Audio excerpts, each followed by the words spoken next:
All right, so it looks like we're up now, and another edition of the Remedial Protestantism podcast. I am Pastor Larry Kirkpatrick, and I'm coming to you from the state of Michigan. And my guest here today is Attorney Jonathan Zirkle, and I think you're coming to me from either Oregon or California, one or the other.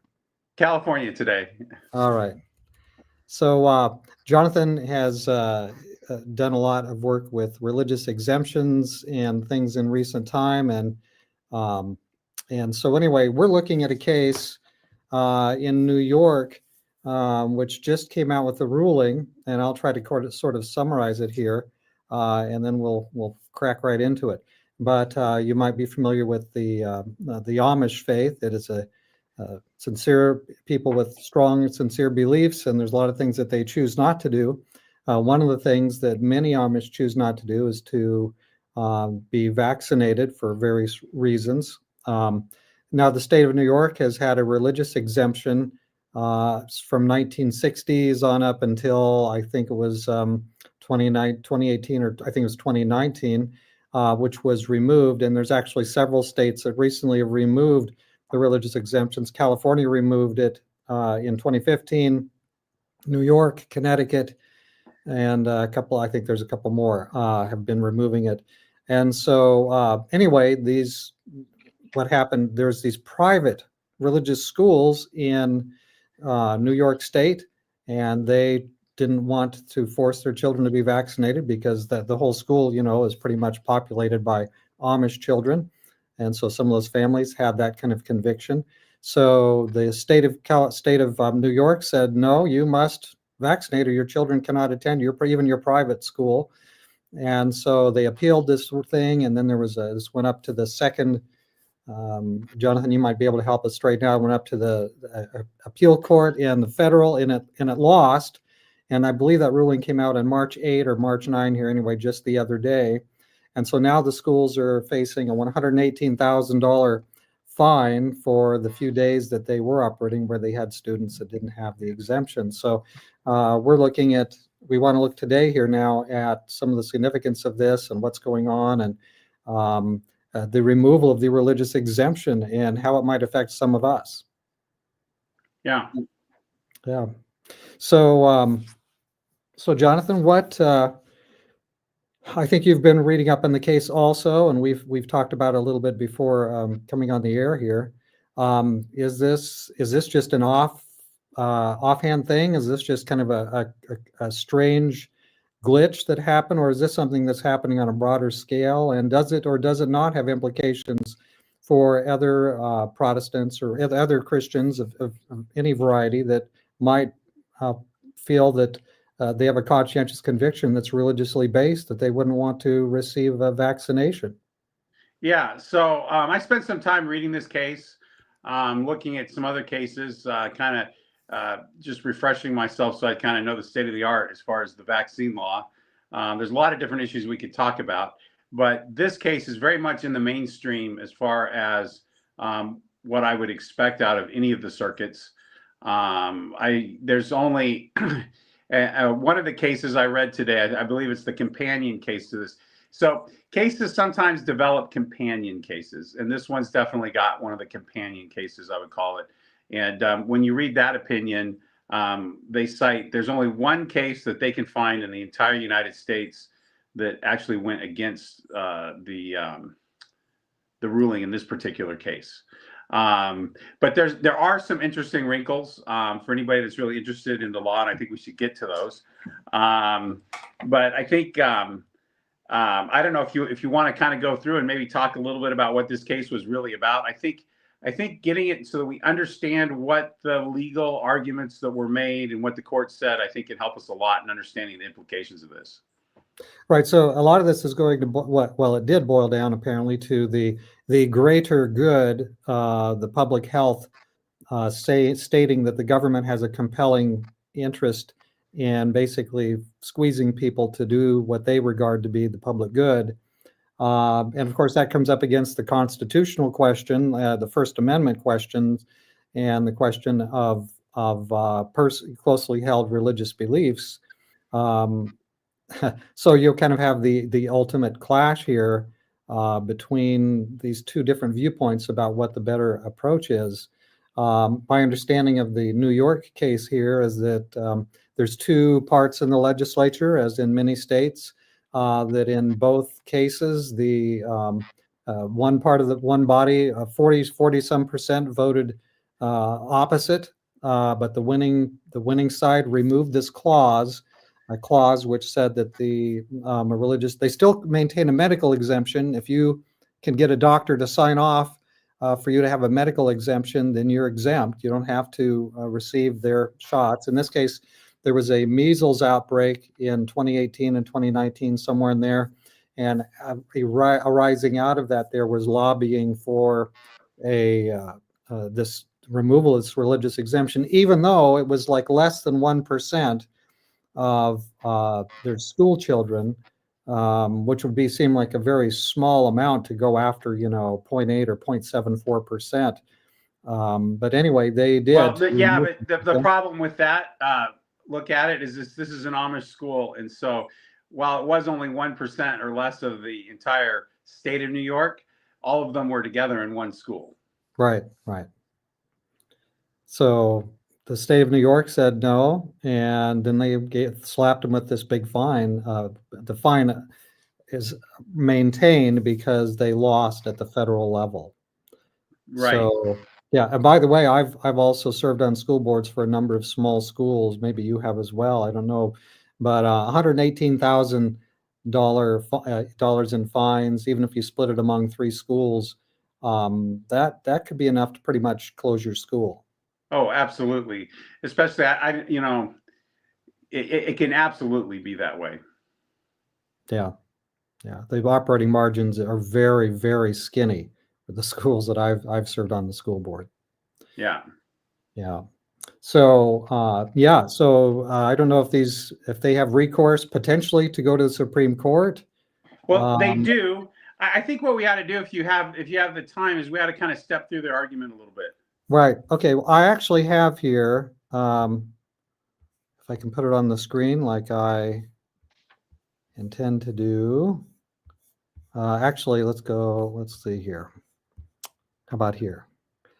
I have a couple of slides. Now, these slides I took, and the reason they're in caps is not because I'm shouting at anybody. This is the transcript. These are excerpts from the transcript of when New York was debating in the New York legislature. They were debating whether they would or would not pass this bill. And so I can throw a few bits here fairly quickly at us here. These are different people, legislators and others, arguing for or against taking out this clause. And so there's some kind of interesting bits here. This one says, I've spent hours discussing this issue with citizens advocating retention of the religious exemption. I used to support the religious exemption. However, from these discussions, it has become abundantly clear to me that at least 90% of those advocating for the religious exemption are arguing against vaccines based on, watch this, their own research and opinions that vaccines are harmful. This is not a religious claim. That is a claim that the medical and scientific community are wrong, even though, as I said, vaccines have contributed to dramatic health improvements in public health in the 20th century. The number of persons seeking religious exemption has proliferated. Some do seek the religious exemption because the medical exemption is cumbersome, and as I indicated, it needs reform, but that's not a ground for having a completely vague religious exemption that anyone can use for any reason at all, whether based on religion or not. The March of Dimes recently visited my office and advocated on behalf of children who have been grievously harmed by being in the presence of unvaccinated children.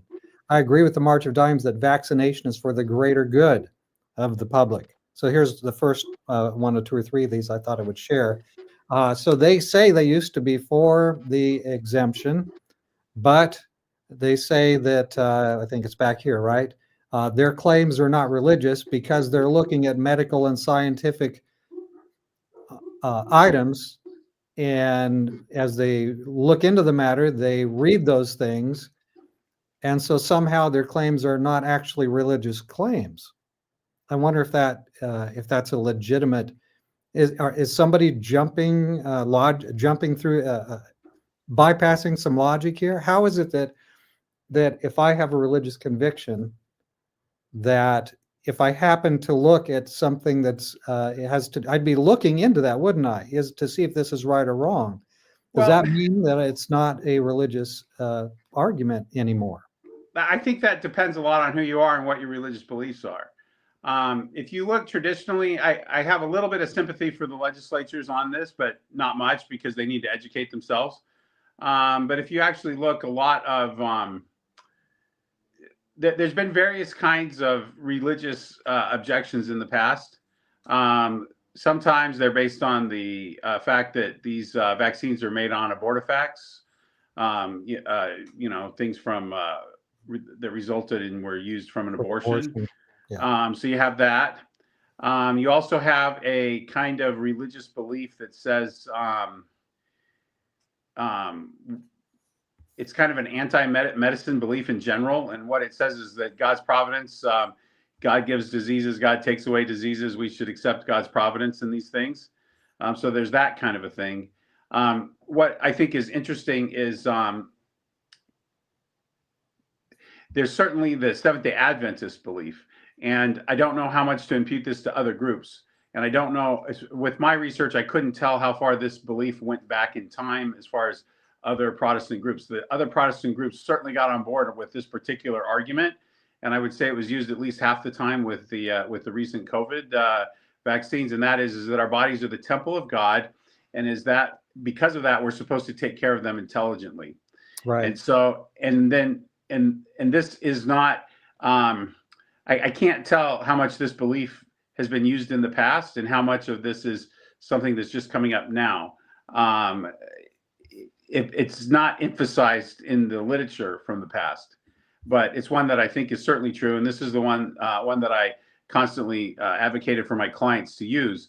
The problem with this particular one, and it's not that it's a bad belief or anything like that or not religious, but it does rely upon using your intelligence and your brains as far as to whether or not something is a good idea to do to your body or not. And that can easily be misconstrued as just being a scientific objection as opposed to an actual religious objection. But I would say that the Adventist position on, say, tobacco or alcohol, and the arguments that I've heard on both of those run very much in line with the idea that the reason why we don't do those is because they hurt our body.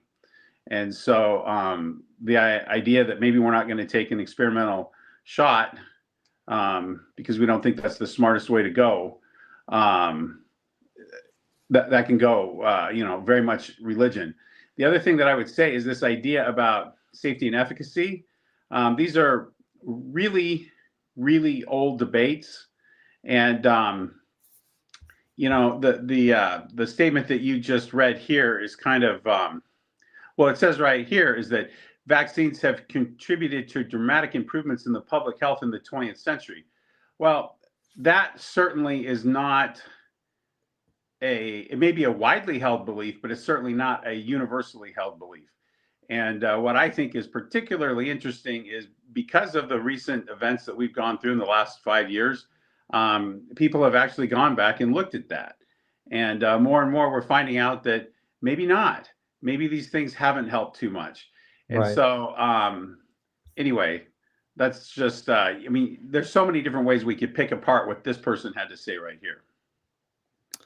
Yeah. We have some comments coming in here. Gloria's saying, where have we heard that phrase before, for the greater good? That does seem to be a phrase that's come up an awful lot, both recently and in times past. And it goes back to actually to Roman Catholic social doctrine. We see some of that back there too. That's quite interesting. So we have some more comments here, but let me go to the next one here. We'll come through some of those comments. Okay, let me try to. There's another panel or two here. I'll take that off there. Let's see. Nope. All right.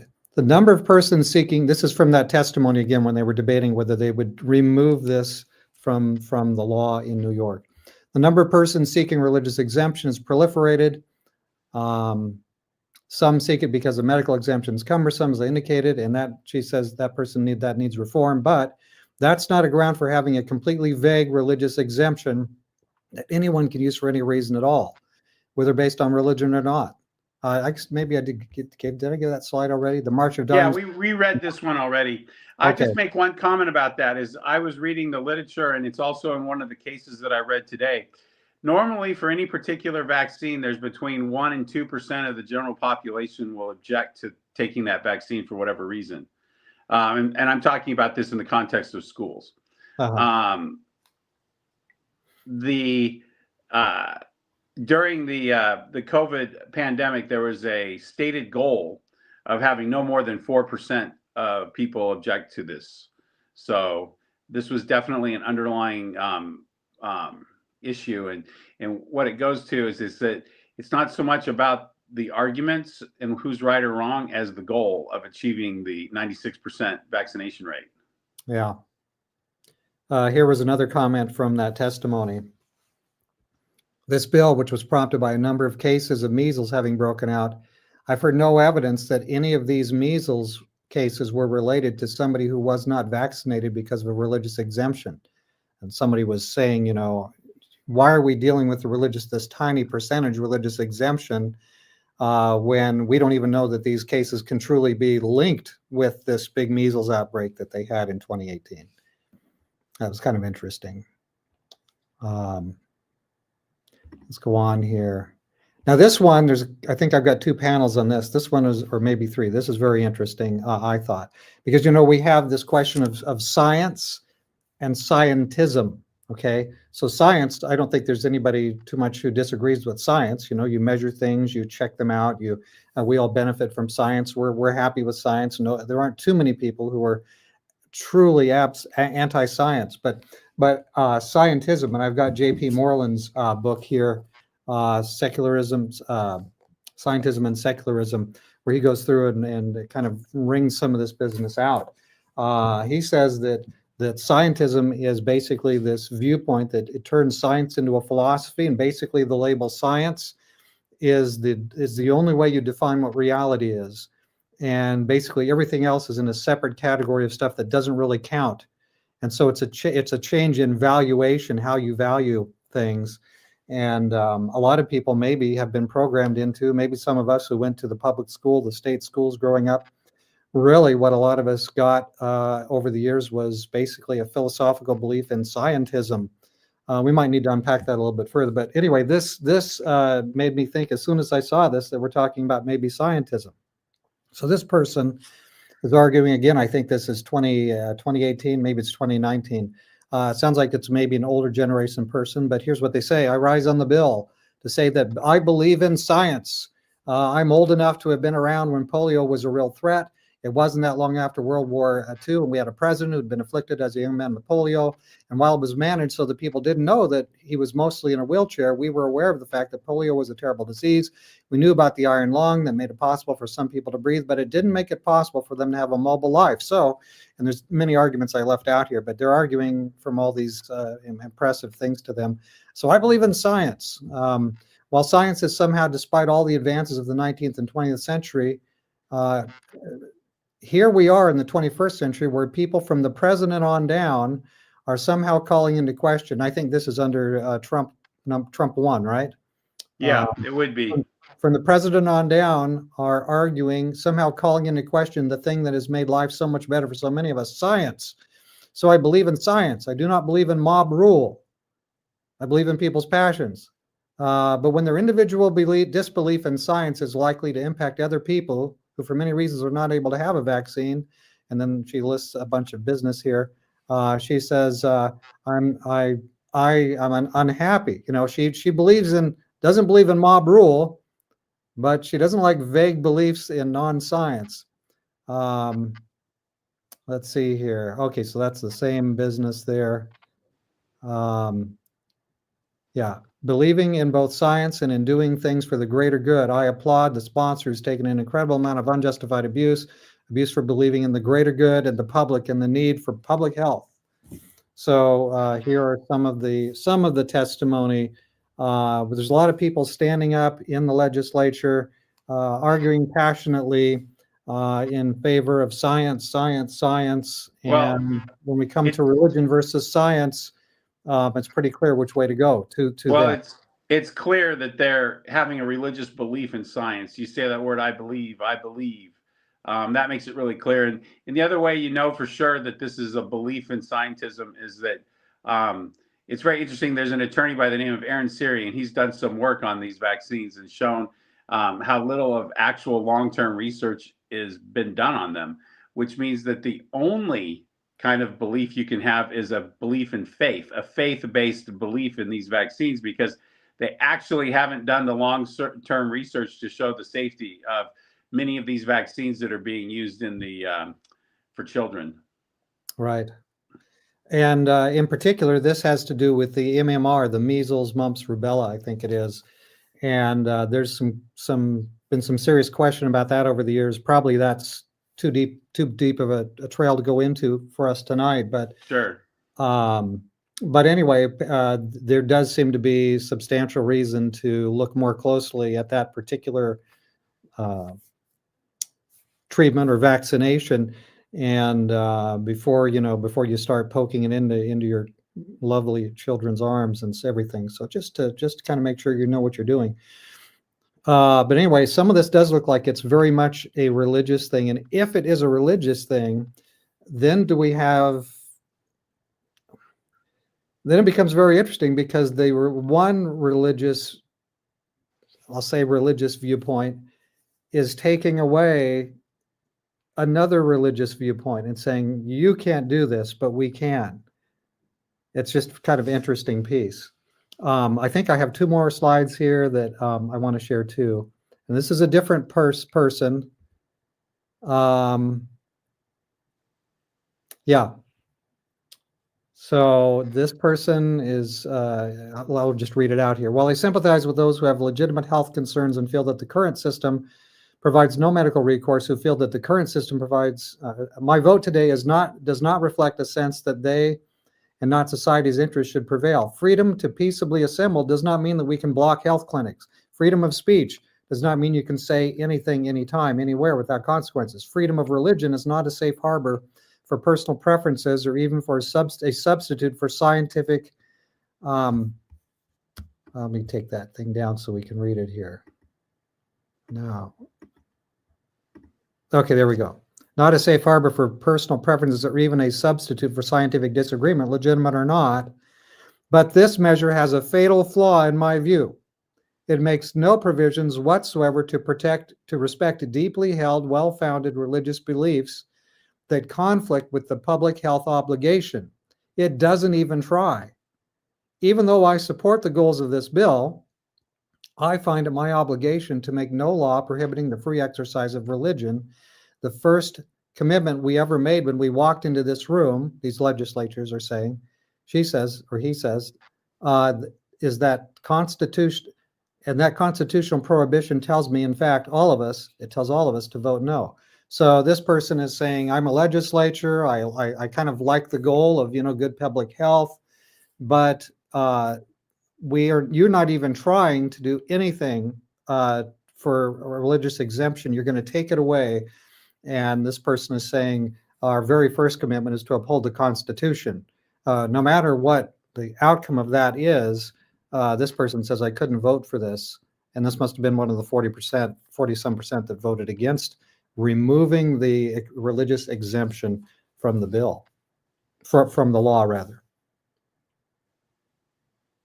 So that was interesting, because this person's kind of coming more from a constitutional angle and saying, you may agree or disagree, but constitutionally, we really can't go there.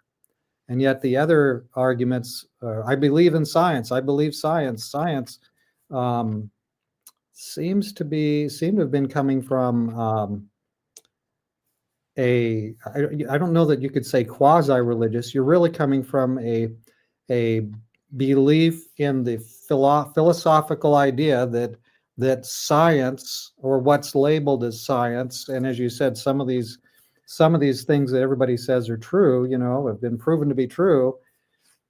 Maybe not so much that people think, but it's essentially a scientific it's essentially a scientism approach to a public health matter, and somehow public health is getting exemptions. Somehow, as long as you can label it public health, does it mean, Jonathan, does it mean that we can bypass constitutional freedoms and guarantees? Because it's, after all, it's for the greater good. Well, yeah, I mean, so that's a good question, and the courts have wrestled with that. So the question is, what does the Constitution actually mean? And we've been going through some changes as far as that goes, and we even have conflicts as far as what area of the law we're even talking about as to how we're going to apply religion to it. So it's a very muddy area. Now, you said that I think Connecticut had a law concurrently, or a change in their rules concurrently with this one. Yeah, And, there's about 5 states that changed at the same time. Somewhere in here, I actually have that in my notes. Yeah, in 2021, Connecticut became the 5th state to cease allowing religious exemptions, following the footsteps of Mississippi, California, New York, and Maine. So, you know, they, I guess the way to look at it, just to have catch everyone up to speed as far as where we are on vaccine exemptions and religious, is that initially you go back to this case as Jacobson, and things that were going on before that, but Jacobson's kind of like the main case, because it didn't really get litigated for many years afterwards. But it's from 1905, and basically it does not allow for a religious exemption. That was what the Constitution, that was the court construing the Constitution, U.S. Supreme Court case. And then what happened was, over time, more and more states actually legislated a religious exemption. They got to read the Constitution for themselves, and they said, you know what, we think that needs to be there, right? And then in 2015, it started to go back the other direction. California went in 2015, and then these other states, I don't know who all went in 2015 and who went in 2019. But once you get to 2022, you got 5 states. And then these statutes have been upheld under the Constitution, with a lot of looking back to the Jacobson case. right. I was looking up some business. I've located it here. I was checking into some data in terms of the states that are removing these exemptions and their population and so on too. So California, Connecticut, Maine, New York, West Virginia. I think West Virginia never had the exemption, but New York and Maine removed it. See, Maine, and I was looking at the populations too, because, you know, where a lot of these states are, like how many Seventh-day Adventists might be affected by this. And so looking well, at by the time you get California and New York, I mean, you've got a lot. Right, right. And that was one of the things that I was talking with some friends of mine about. We were going to bring in some people from New York to talk about this, and the ones that we weren't able to sort of add them to our mix here today. But one of the interesting things was I discovered that not only I knew because I've lived in California 8 or 9 years there, and I know that people are leaving California now in substantial numbers. Well, I wasn't as aware, but apparently some serious-minded religious people have been leaving New York, the state of New York, in recent years, and some of the ones that we thought we might bring in to possibly participate in this podcast have left New York because the changes like this are just becoming overbearing. And, you know, if you have children, you want to, or if you went through some of the events of the past 5 years, it's understandable. You might kind of want to rethink where you put your family, just because you don't know what is going to come down on top of you. There's other issues besides this. There's issues about the way homeschooling is viewed, what you can and can't do with homeschooling. And then you also just kind of want to look to see kind of which way the wind's blowing. And I can totally, in fact, after I did the research for this today, I was all like, oh boy, this is bad. It's all like, man, where do you go? And that's one other thing too that I think we all should realize, is that what we're reading are federal court cases. And so it isn't that hard to imagine that the rules will become universal across all 50 states. So, who Well, knows? it looked to me like based on the population, and I looked at the population for our church, where church members are and so on. Anyway, it looks like basically 1 in 5 North American Seventh-day Adventists, and of course there's many other Christians as well. But in terms of my own church, the Seventh-day Adventist Church, as many as 1 in 5 is presently living in a state where, and since 2015, the vaccine exemption for children going to school has been removed. That's kind of a significant sort of an impact potentially. 1 in 5 people, 1 in 5 members, 20%, some 21% of your people could be affected by this. And of course, as the exemptions, as you said, because it's already happening at the federal level, this could continue to go to other spaces, and we could have more and more where we completely remove the exemption if it's a personally held religious belief. But maybe you can get the medical exemption. But now you're not going to be able to get the medical exemption because they go after doctors that give too many of them. Out here in California, if you're a physician, they track how many of these you give, and if you give more than a certain number, they come after your medical license. So they've got a little number in there, and it trips. Yeah, I'm not quite sure how the system works, but I've had it described to me, and I'm not sure how they figure out who's been giving too many. But if they do figure that out, they will come after you. Yeah. So the dates here are California 2015, Connecticut 2021, Maine 2019, New York 2019.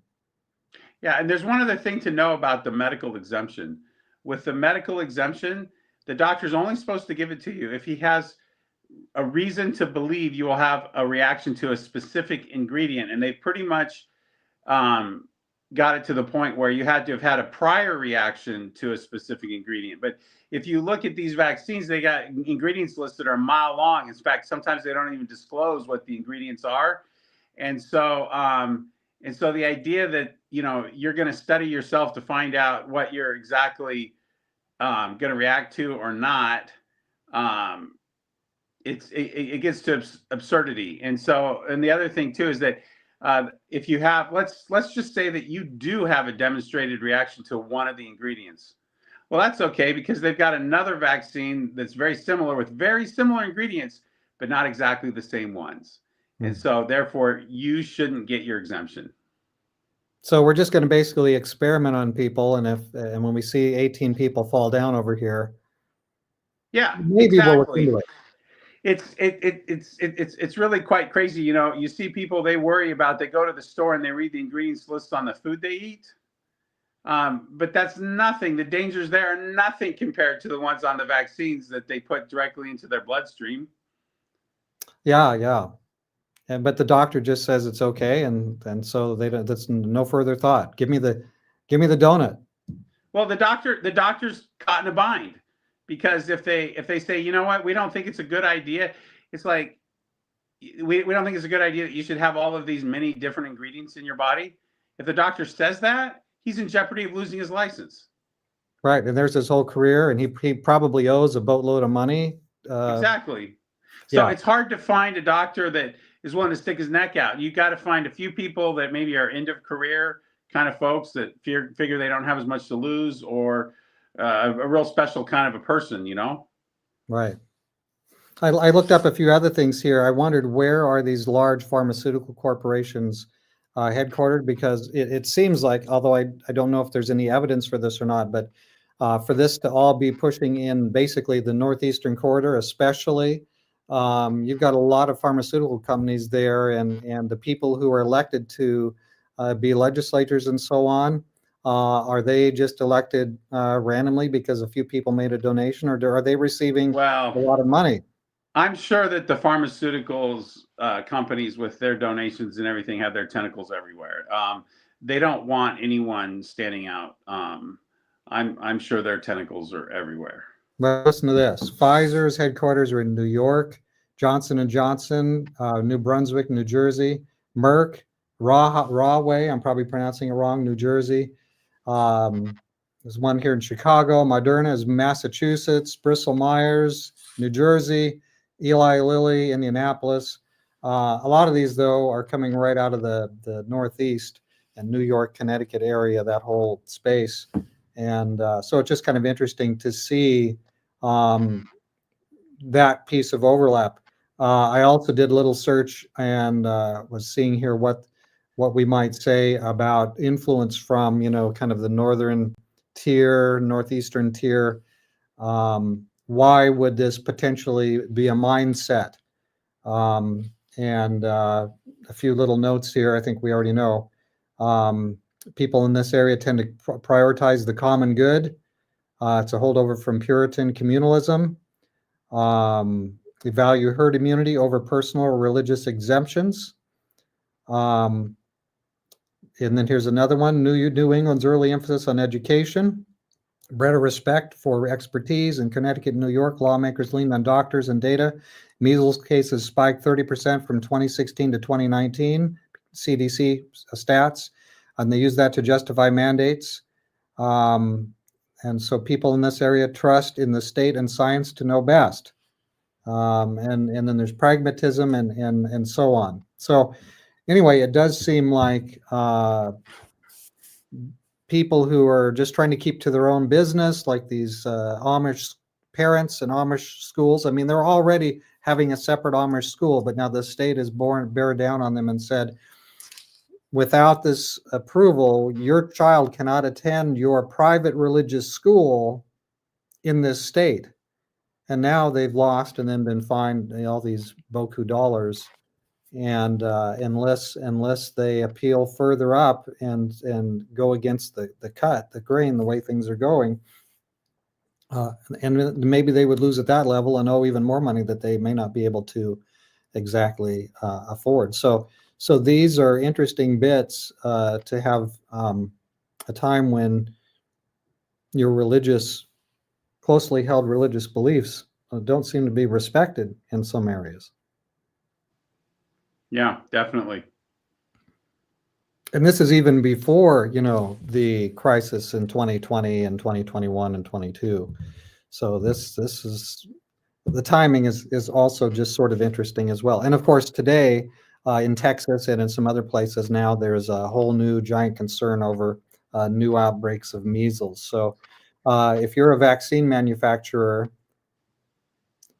this is probably a time when they're busy typing on their keyboards and working on some interesting pieces, because if you are selling these treatments, you want to get them into as many arms of as many children as possible. Oh, and by the way, the birth rate has declined so much that there's not so many people who are doing this.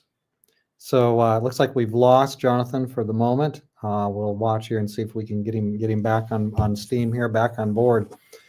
But we are looking at a very interesting time to live. And I think people also know that the large pharmaceutical corporations also provide the dramatic amount of money supporting the mainstream media, the advertising, supporting the news organizations, and all that. So there's certainly a lot of influence there that is coming up.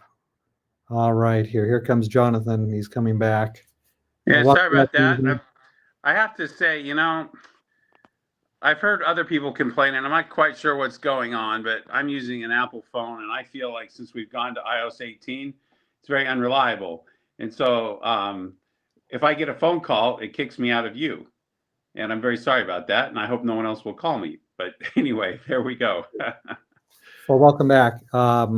Just mentioning that, a lot of the advertising for medical journals, for media, for news, the regular news, mainstream news is basically supremely funded by large pharma corporations. And of course, politicians, I think, also benefit in pretty substantial ways from some of those monies. But anyway, I don't want to get off track here. In terms of religious liberty, this does seem to be a trend of considerable concern. And it's interesting that they are taking out these exemptions, uh, but they seem to be one of the things that seems to be happening, and maybe you can comment on this, is if you can say that it's not religious, if you can say that it's for a reason that you're going to claim is not a religious reason, it seems like that is something that we're hearing kind of an approach. If this is this kind of a thing, like if it's religiously neutral, um, then it just affects everybody and we can kind of follow the science plan. Well, yeah, I mean, so I can kind of step through some of this stuff. Um, Basically, the Amish were saying that they were not allowed to freely exercise their religion as protected by the First and 14th Amendment, right? Right. And specifically, they were talking about the right to control the upbringing of their children, a commitment to a centuries-old way of life. They said that they've had a history of objecting to vaccines. And the other thing that I thought was interesting is they don't want to go to the homeschooler model. The Amish have a history of learning in a group setting, and they think you can only learn what you need to learn in a group setting because everyone's got to learn to get along kind of attitude is what they do. But the court came back and they said that the legislation doesn't actually target religious belief, and that as long as something is neutral, then it just because it impacts a religious practice, as long as it's neutral on its face, not targeting a specific religious group, that that it's okay. It reaches constitutional muster. There's one thing that I noticed in all of the cases. All of the cases said this, including this case with the Amish. It says religious exemptions increase the transmission of vaccine preventable diseases among vaccinated and unvaccinated students alike. This is one of the core beliefs of the science crowd. Now, think about that just for 1 second. The risk of transmission of vaccine preventable diseases among vaccinated and unvaccinated alike. Well, I thought vaccines were supposed to limit transmission. And yet they're saying that no, they don't actually work unless everybody takes it. But that doesn't make any sense. I believe when I get a vaccine and I go to a place where there's a disease outbreak that I'm going to be protected. Isn't that the whole point of vaccines? Yet Right. this particular statement is in all of the cases, all of them. Why is that there? Does it make any sense? It doesn't seem to make a lot of sense. If the vaccine is effective, so go get your shot, then why are you worried about the tiny percentage of people who are who might have an objection or might choose not to receive that? Yeah. So It's like I it's don't know. I just found that self-refuting. particularly interesting and disturbing. It's a self-refuting argument in a way. Well, it is. It's like saying to me this gives the game away. And what we saw recently with the COVID vaccine is that it really does give the game away because it didn't limit transmission. It didn't provide any particular safety benefit to anyone. And what's slowly leaking out right now is the fact that even the drug manufacturers knew that when they put the vaccine out there on the market, which then makes you ask this question: why? Why? Now, I'm sure that I'm going to get a lot of hate for the last things that I've just said, and but anyway, that is my view from the cheap seat, so to speak.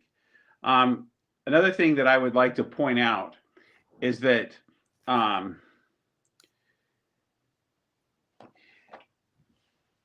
all of these cases basically ignore the fundamental principles of informed consent. When I go to a doctor and I think about whether I'm going to take a drug or if I'm going to have a procedure, the doctor is supposed to sit down and tell me these are the risks and the benefits. This is how we think it'll work out for you, but this is how it might work out for you because a certain amount of people have bad results, right? And then after they've given me all the information, they ask me, what would you like for your life? And then I have the right to say yes or no. And yet these compulsory vaccine requirements all go the other direction. They all say that's irrelevant. And the interesting way that they get around that is they say, well, informed consent isn't in the Constitution. Informed consent isn't anything the legislature has to worry about. Informed consent is only between you and your doctor. That's it. And so So they're there's this. basically arguing for uninformed consent. Well, what they're saying is that no, you can have informed consent. You should talk to your doctor about all of these things. And as far as your doctor is concerned, you have to consent. But as far as we're concerned, we couldn't care less about what your preferences are, what your consent is. It's the law. Because we're the legislature, and we don't do informed consent here. It's really quite interesting. There was one case that kind of analyzed that to some extent. It was a oh boy, I have the name of the case. It's actually from a fairly lower court that did the analysis. It was, I believe, University of Indiana, because some students there actually brought that up and kind of went into it. But so far, I would say that particular question, I don't believe, is anywhere near close to being adequately litigated or adequately addressed in any of the cases. And I just find that to be interesting and something that is something disturbing that we should all probably think about. Anyway. So is this something too that a church could file like an amicus brief and support maybe these Amish schools? Yeah, so that brings up a really interesting question.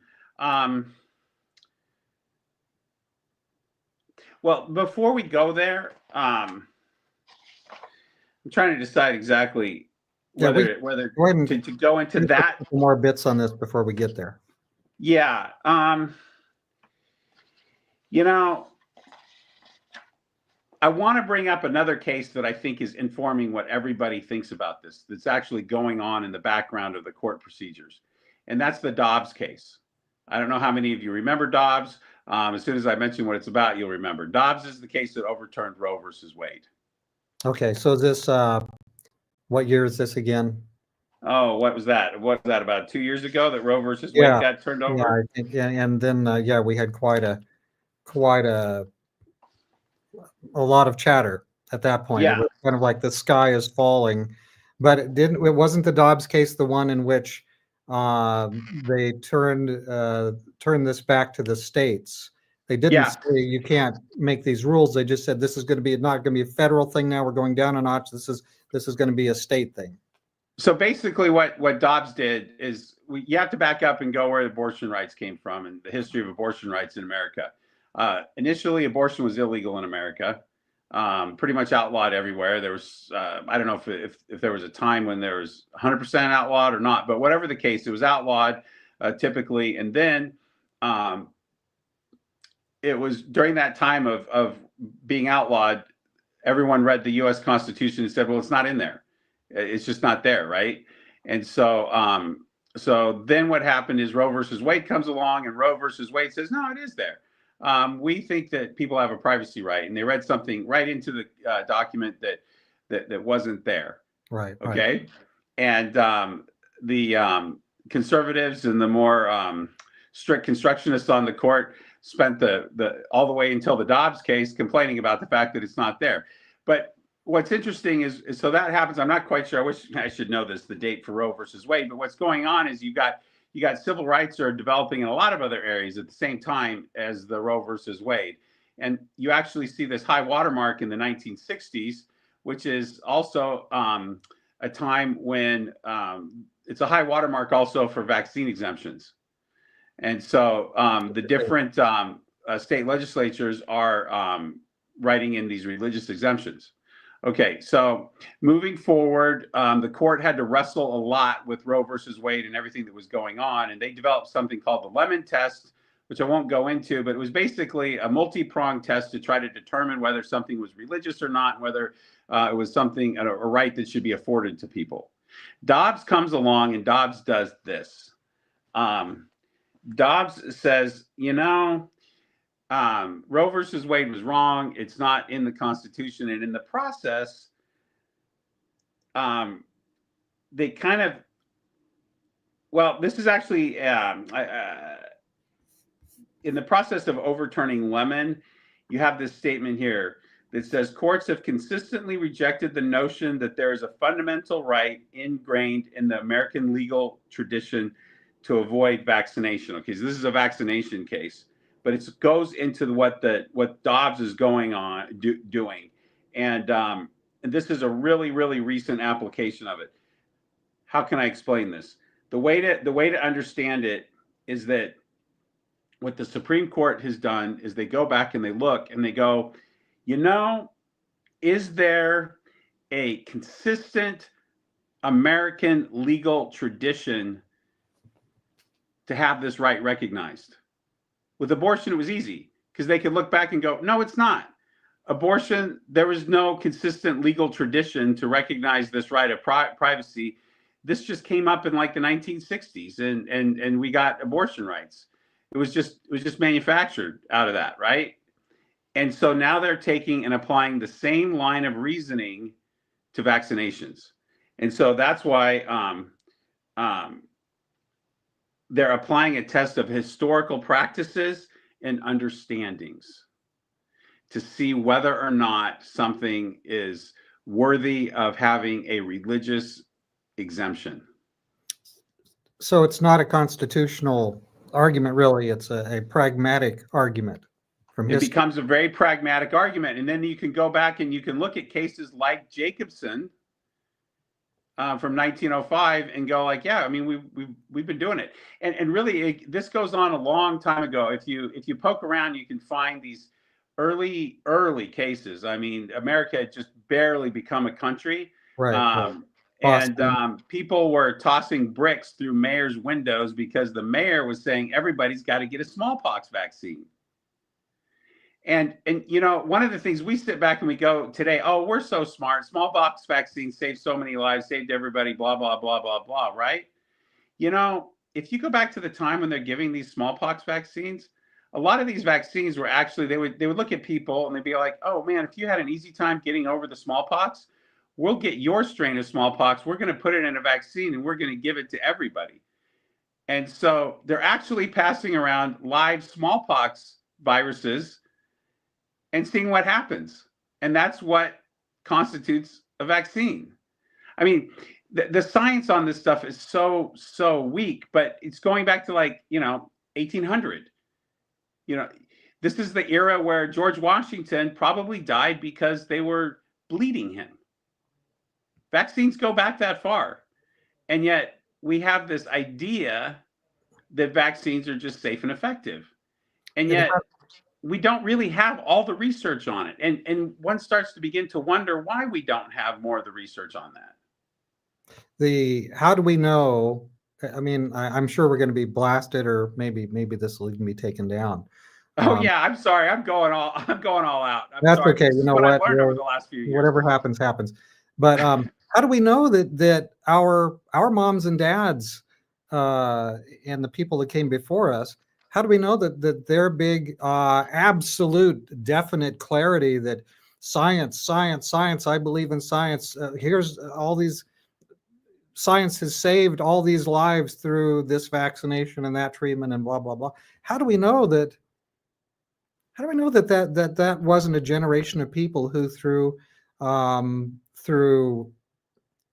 that they were not basically people who trusted, had an unusual level compared to today, an unusual level of trust, and that they weren't propagandized in some respects, and that perhaps just maybe some of their belief that these things were efficacious, that these things were good and wonderful and miraculous, because the word miraculous often is invoked when we come to these kinds of treatments. How do we know that there wasn't a generation of people who swallowed hook, line, and sinker an argument that possibly was less valid than the evidence would truly support? How do we know that isn't the case? Well, when it comes to the earlier generations, and I think of my grandfather and what he lived through, he's going to be a child around 1900. Science, the kinds of developments that we're getting are just starting to happen. And look, he lived through long enough to see the internet. I think what's going on with these earlier generations, and I don't blame them one bit, is that engineering is amazing. And because of engineering, we're able to do things like make automobiles, make airplanes, make all these things. And we can get on those planes and we know they work. And every time we get on an airplane, it's like it proves itself that it works, right? A bridge, a suspension bridge. I mean, why does that work? Well, the thing about these is that this is repeatable experimentation. You could argue that every time you get an airplane, it's an experiment to see if it'll make it. But because we've done it so many times, it really goes well, right? Mhm. But then, and we associate that with science, rightfully so. But then someone says, I've got a vaccine, or I've got a medication, or I've got some other kind of a thing, and we don't have the ability to compare. We don't have the ability to see. I mean, you're taking a sick person now who's got problems and trying to see, you know, what something is going to do. And as a, you know, sure, there are people that can sit around and do the statistics and try to figure things out. But it's not like you and me, when we got an airplane, we know whether that airplane works or not. And so they saw these miracles of just all kinds of things that really worked well. And some of the medications really did work great. I know this will get me in trouble with some other people because the antibiotics were fabulous. And some of the pain meds that allow you to do surgery, I mean, these are miracles that really do work good. Now, I know there's some people will say, well, Jonathan, you know, you should be opposed to these. And I'm sorry, but I do think that there's demonstrable proof that these work. Now, not without problems. They definitely can have some real problems, but they worked.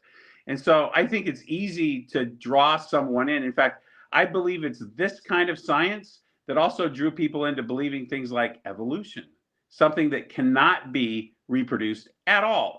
It's totally based on faith. It has nothing to do with the kind of repeatable science that makes airplanes and bridges. Right. It's a philosophical, unprovable, non-demonstrable thing. It's just based on this compilation of facts, which is wrapped up together in a theory, and you know, may be true, may not be true. I don't believe it's true, but the people that believe it will be absolute about it. And it's essentially, we're back again to scientism, because we've gone beyond the space where you're truly measuring things and you're dealing with absolute facts. Now you're dealing with, nobody can go back and observe that, and so the observability and repeatability thing is gone. Yeah, it's and zero. So it's not real science. And see, and that repeatability and the observation was really important if you were going to try to analyze the latest COVID vaccines, because they had warp speed, right? But there's a saying, I believe it was Francis Bacon that said this. He says, truth takes time. When you make an assertion, you have to test that assertion. And the assertion about whether something is safe or not is going to take time. You can have all the theory in the world, but if you're going to try to observe it, you need to watch it over very long periods of time. And I knew that wasn't being done. And frankly, I've now learned that it's not being done in a lot of situations. So anyway. So what we have then is we have laws being made and enforced, and for this case, with $118,000 in fines to these 3 tiny little schools in rural New York. Now you have a case where this tiny percentage, not even just the tiniest percentage of people, but the big thumb of government is coming down on them super hard, but particularly keeping them from their religious observance, because as you pointed out before, the Amish like to do education in kind of a collective setting. The group is very important in the Amish. And so as soon as you say these children can't come to school because they haven't received this medical treatment that the state absolutely demands, you've basically crashed the school, and you've basically crashed their religious observance. Yeah, exactly. And so there's another thing that I realized was going on in the cases as I was reading them, and that is they assume religion is something that can change. And they assume that if they put enough pressure on you, you can just change it. Just give up your belief, take the vaccine. Right, just go to your priest and get him to write you a little note. Yeah, exactly, or whatever it may be. But there's no room for anyone to say, you know what, I have this belief for reasons that I can't change. I have this belief because I have a conviction in a deity, in a God, they gave me this conviction, right? But that's not allowed. No, you can change. That's one of the underlying things. Now, that is a new, well, when I say new, that's a relatively new way of thinking. And I suppose, how can I explain it? In certain other areas of law, it works differently. And this is what I find really fascinating, and I need to do more research into it. But right now, we're winning in the employment context. And people are winning these lawsuits in the employment arena. And it's very interesting because they're actually assessing religion differently in the employment context than they are in these school vaccinations. And I think that this may be one of the fruitful areas of litigation, is to somehow bring it in front of the court and say, hey, there's a conflict here. You're speaking out of two sides of your mouth. On the one hand, you're saying that you can't force someone to be vaccinated for work, but then you turn around and say, but you can for school. And so this is an area, and this is when the Supreme Court likes to get involved, is when there are these conflicts. So anyway, that's just another little observation I made as I was reading these cases. Yeah, interesting. So in terms of how this impacts Christian believers in America today, and I mean, obviously that it impacts the Amish. It obviously is impacted in whatever respects it has caused people to evacuate from zones like California and New York and Connecticut.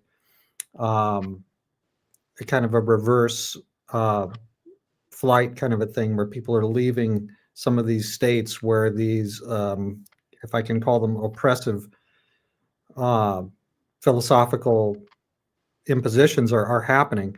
So it's affecting Christian believers who maybe have children and feel great concern over some of these treatments and things. And so they would actually prefer to be dislocated and move to actually a different space, rather than to risk potential neurological damage or whatever, what have you, or maybe just they don't want to live in a place where their religious rights are obviously second-class citizen type rights compared to the dominating religion, if I can call it that, a secular religion, or at least a viewpoint of Scientism, which is the dominant line there, and people are not willing to do that. But if this continues, and like you said, since it's already, a lot of these rulings are coming at the federal level, like this one we just are looking at tonight, that does portend that on a federal basis, if it's not even in this administration, it could be in a future administration in the United States, we could see some of these kind of rulings go to where having a religious exemption from this kind of impact on your child's bodily autonomy and your parental rights is basically a done deal. You basically are out of the game. You have to receive the treatment unless you can go maybe outside of America to some other location that doesn't require such. Yeah, you can go to Tasmania, maybe. I don't know. I'd be This careful drives home about a couple of points. Yeah. I think that one is that you're only one good crisis away from someone taking away your rights, unless you can point to a place where there's rock solid constitutional rights and a court system that will uphold it, that has a reputation for upholding it, instead of one that doesn't. It's possible that a state constitution could have these rights in it, and that would help a lot. But the supremacy clause of the U.S. Constitution means that in the right kind of a crisis where you get a federal rule, it's going to trump your state rule. So I think that these are problems, I hate. Well, I'll make a couple observations. First observation is this: if a major denomination came out and stood up and said, no, we think your body is the temple of God and you have a duty to take care of it intelligently, and we think that everyone has a right to look at the intelligence of what they're doing.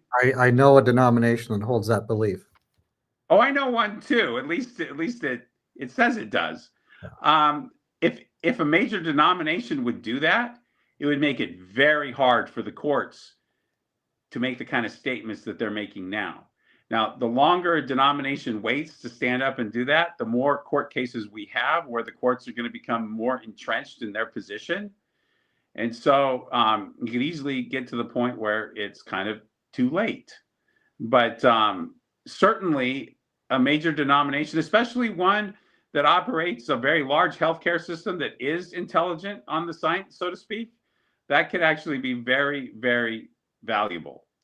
And the other thing that we shouldn't discount is that if you have a denomination like that that has worldwide impact, right now the world takes its lead a lot from the United States.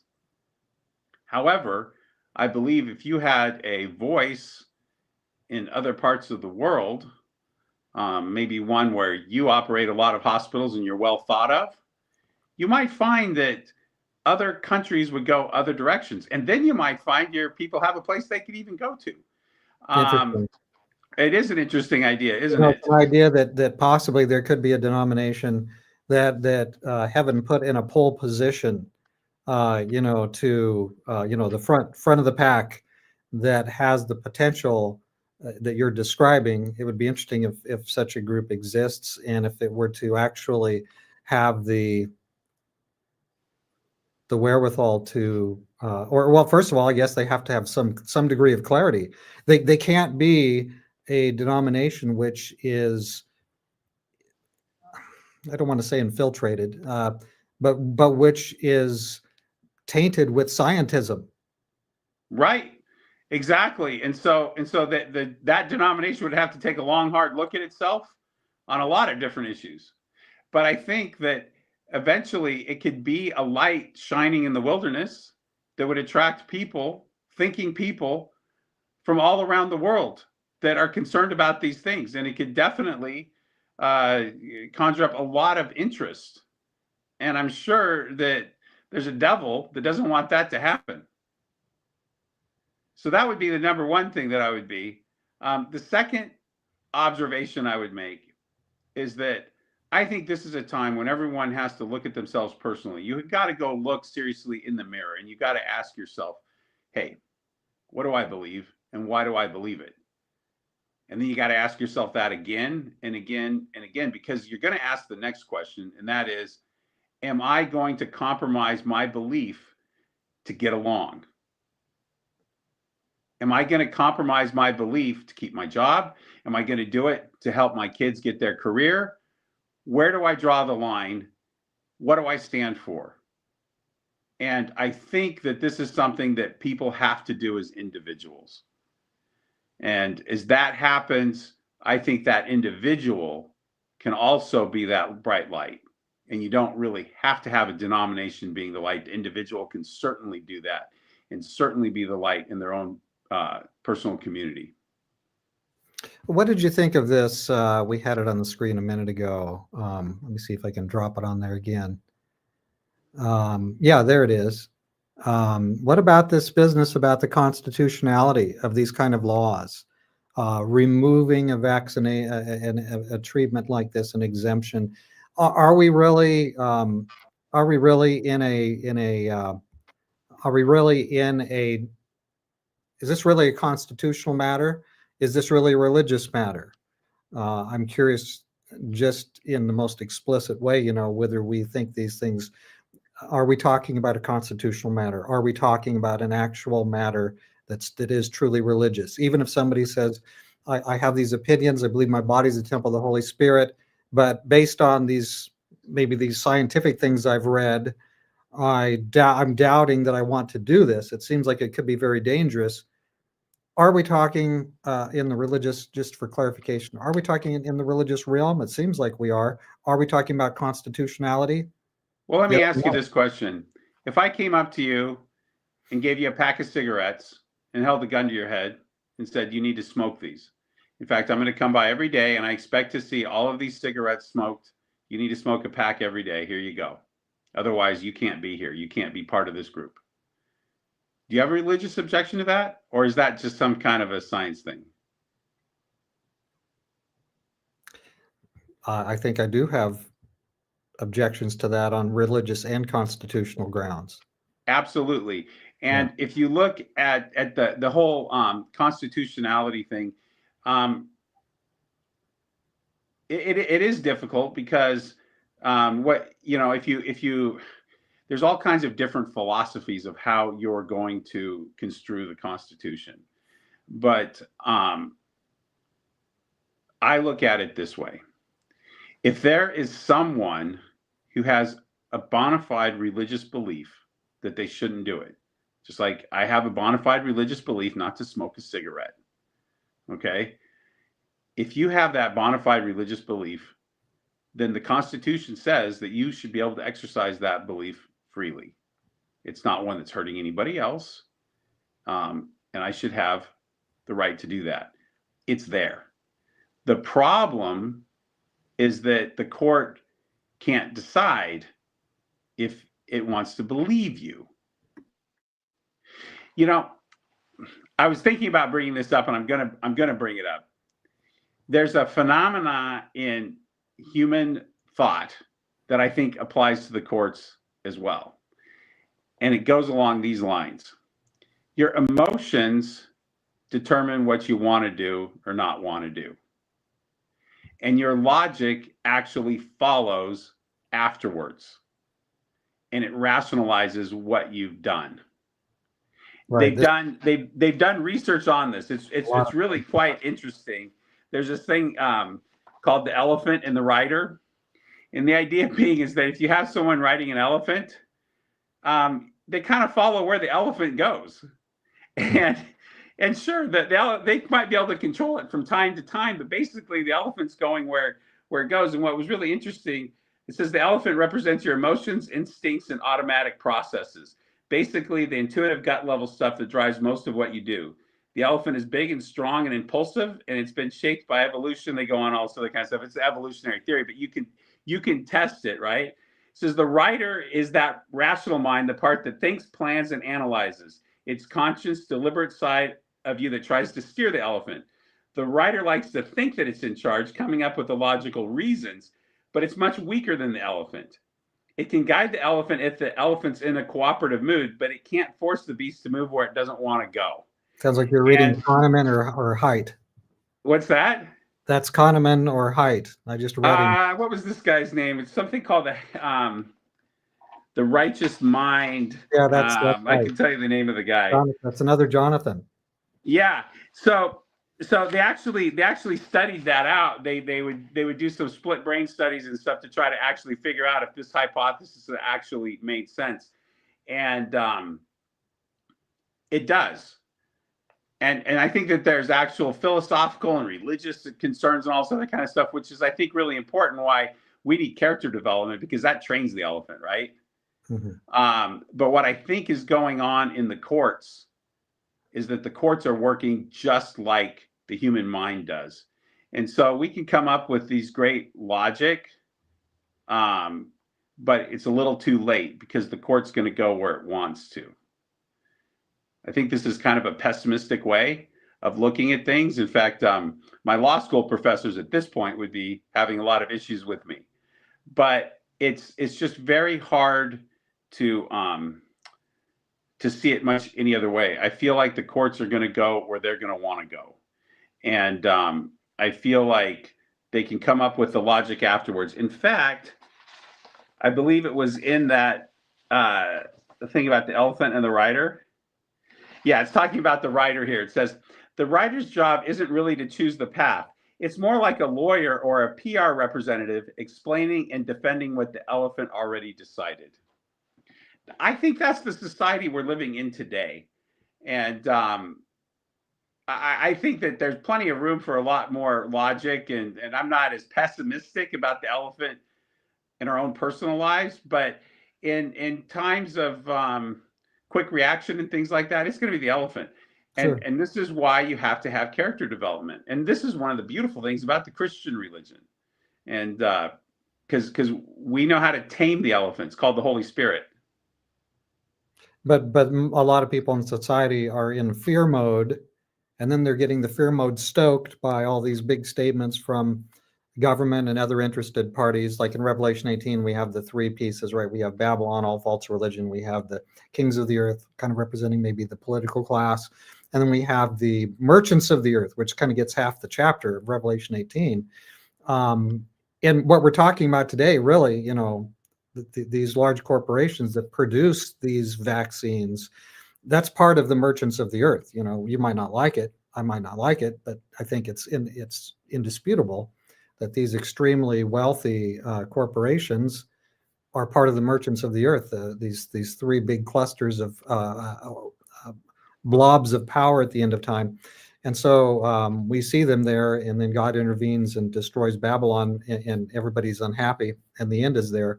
But it's interesting to see those pieces, and today to see all the money that's invested. I mean, it just seems as though, like you say, the elephant is moving in a certain direction, and there's fear. What are you going to do when you're afraid? Are you going to go by, the little? Is the rational mind going to be making sure we check all of our arguments carefully, or is it going to be the elephant rampaging across the savannah because he's afraid? And it's probably kind of hard to stop the elephant sometimes. And what happened in these past 5 years, it was quite a rampage over our different rights. And this case that we're looking at today, as we begin to tie off for this podcast, but it just seems like it's interesting that it came right before the other, and it's interesting that the implications of it continue to come today. And I'm as I look to the immediate future, I don't know what advice we have, what we might think about.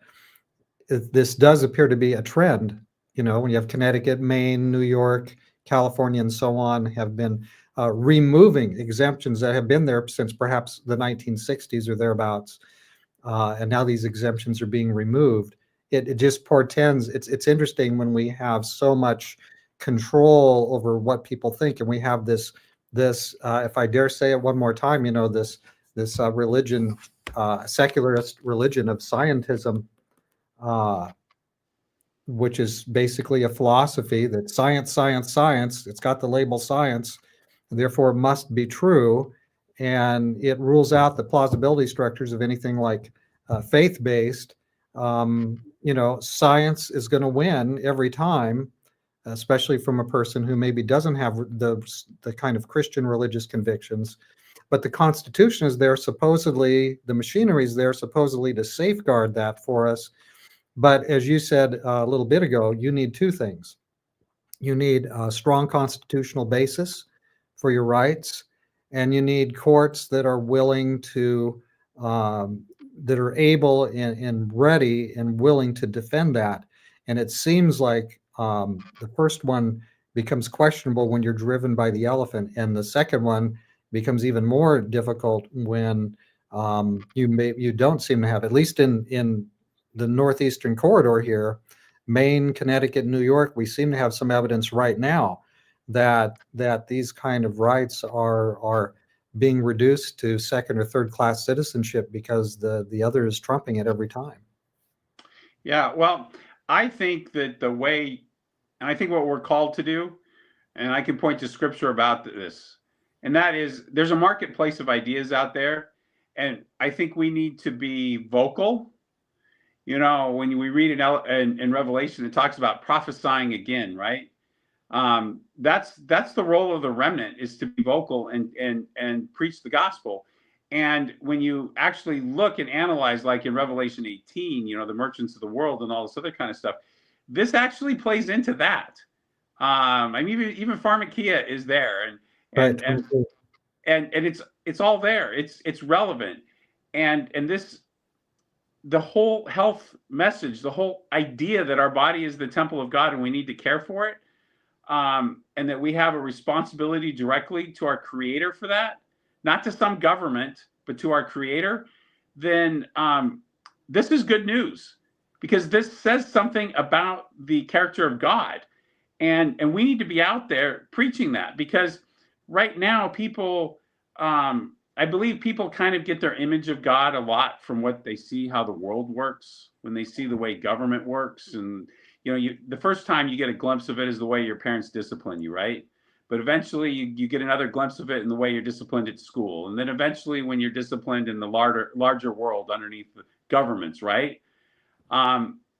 We need to be out there vocal saying, no, this is the way it's supposed to be, because God made it this way. And I serve a God that cares for me, cares about this. And I think it's a gospel message that we need to preach. We need to get the story out there. And so this is a time not to be quiet. This is a time to speak. It's a time of opportunity for us to recognize and proclaim the connection of physical health with a serious biblical faith. I mean, there's things you do subject your body to and things that you don't. Bodily autonomy. Once bodily autonomy is gone, it's pretty arguable that we really don't have liberty left. So yeah, there's a number of fundamentals. I know some people have sat down and actually listed them all out, and I should probably memorize them, but there's a number of things that if they take any one of these things away from you, you've lost all freedom. If someone says, you can be free to do whatever you want, but I'm going to control what you eat and when you eat it. And if you don't do what I want, you can't eat. You can buy any vehicle as long as the color, its color is black. Yeah, and so food, shelter, the ability to freely associate with others, freedom of speech, all of these things need to be intact. All of them work together. And if you're missing any one of them, and bodily autonomy is one of them, if you miss any one of those things, then you have no freedom.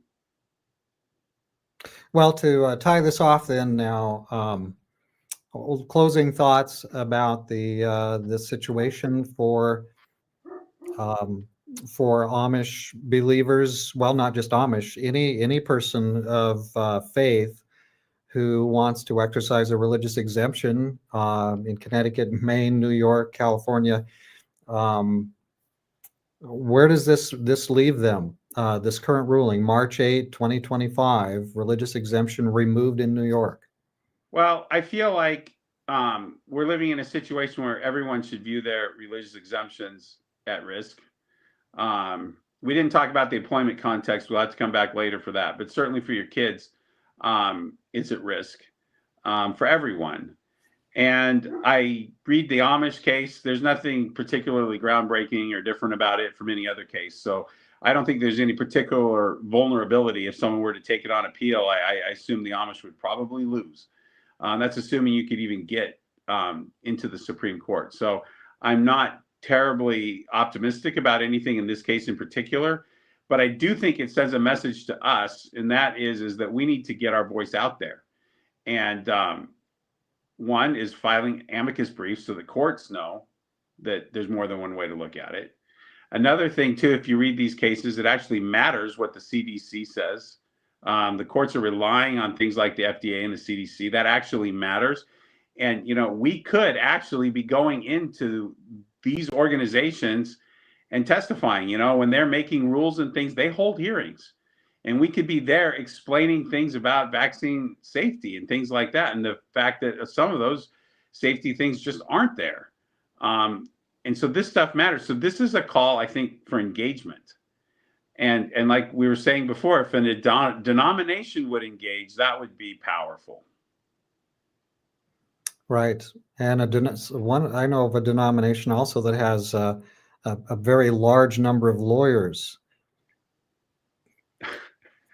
Oh, denominations with lawyers, the lawyer thing. If you ever want to sit down and look at law schools and medical schools, it's interesting. There actually is one denomination that has most of the law schools if they're associated with religion. Well, yeah, there's that one too. I don't know. I feel I was actually called into this profession, but I don't necessarily think everyone is. It's an interesting profession that I'm in. Well, I'm glad that the people in the law realm, that there's a combination of people. There's some that get a lot of criticism, and there's some we're very thankful for. So, Jonathan, you're one of the ones that I personally am very thankful for. So I want to thank you for joining us today and thinking out loud. I think somebody's already got a podcast called Thinking Out Loud, but I think today we've hopefully engaged a little bit in some thinking out loud, and hopefully some food for thought. Hopefully some soul searching can arise for some people who might look at this and possibly have a thought of compassion and care for our Christian brothers and sisters that are of the Amish faith, who've had their children's rights pretty much strongly impacted. And as I said, this presently looks like it affects as many as 1 in 5 in my church. Well, yeah. And I think people really need to ask, I mean, put yourself in the Amish position today. Imagine you're a parent. What would you do? Really? What would you do? Especially as we see more and more lack of any safety data at all for so many of these different vaccines. I mean, what would you do? And I think that's a really important question that we all have to ask, because we may find ourselves in a situation where we're the ones that have to make the decision of what will we do. Right. And I also think that if any of you know the Amish or know anyone, this is a really good time to reach out to them with sympathy. But I don't know exactly what they should do or what they will do. It'll all be very interesting.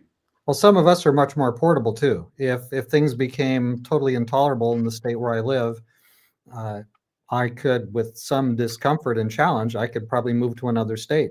But if you're part of a group that lives in a location and their life is built around rural agrarian, farming, I mean, you can't just up and just move. Well, yeah, if you have to move far, then the rules of agriculture aren't even going to be the same. You don't know when the crops are going to do what, or which seed you actually got to plant.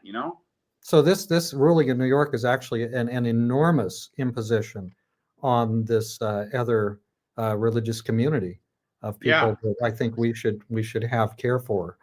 And so anyway, thanks again, Jonathan, and hopefully we can get together again one of these days and process this stuff a bit further as it works out. Hopefully we won't have new rulings like this just immediately, but anyway, it bears some concern, and I'm thankful you were willing to take some time with us. Yeah, well, thank you. I'm glad that people are actually concerned and interested in this. All right. So thank you, Jonathan, and those of you who have viewed this, hope it's thoughtful and useful for you. God be with each one, and we'll end it there.